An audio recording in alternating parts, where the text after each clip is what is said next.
προχτού, όπως είναι οι αιμορροίδες και η κίστη κόκκιγος, είναι και συχνές και αρκετά επώδυνες στις περισσότερες περιπτώσεις. Επιπλέον, και η χειρουργική θεραπεία των παθήσεων αυτών ήταν ως τώρα αρκετά επώδυνη. Πλέον όμως, με τη σύγχρονη τεχνολογία, όπως είναι το λέιζερ, η χειρουργική θεραπεία των παθήσεων αυτών έχει καταστεί πολύ πιο ανώδυνη σε σχέση με το παρελθόν.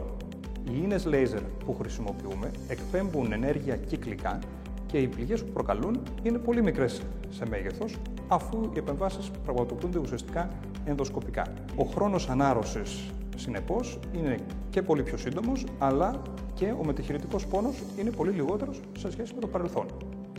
Στο ιατρικό διαβαλκανικό χρησιμοποιούμε τη θεραπεία με λέιζερ για τις εξής περιπτώσεις. Πρώτον, σε αιμορροίδες δευτέρου-τρίτου βαθμού, οπότε η επέμβαση ονομάζεται αιμορροειδοπλαστική με λέιζερ ή LHP. Η επέμβαση αυτή πραγματοποιείται υπό σύντομη γενική αναισθησία ή επί σκληρή διαναισθησία και ο ασθενής εξέρχεται από την κλινική λίγες ώρες αργότερα. Ο μετεχειρητικός πόνος είναι απολύτως ανεκτός και ο χρόνος ανάρρωσης σύντομος.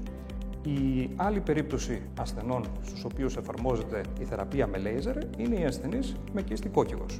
Η επέμβαση στην περίπτωση αυτή ονομάζεται SILAT, πραγματοποιείται υπό τοπική αναισθησία, ο ασθενής εξέρχεται από την κλινική άμεσα, ο χρόνος ανάρρωσης είναι σύντομος, η διαδικασία αλλαγών πολύ απλή και ο μετεχειρητικός πόνος σχεδόν αμεληταίος, αφού η πληγή έχει ένα μέγεθος γύρω στο 1 εκατοστό, σε αντίθεση με τα περίπου 10 εκατοστά που θα ήταν το μέγεθος της πληγής σε περίπτωση παλαιότερης ριζικής επέμβασης.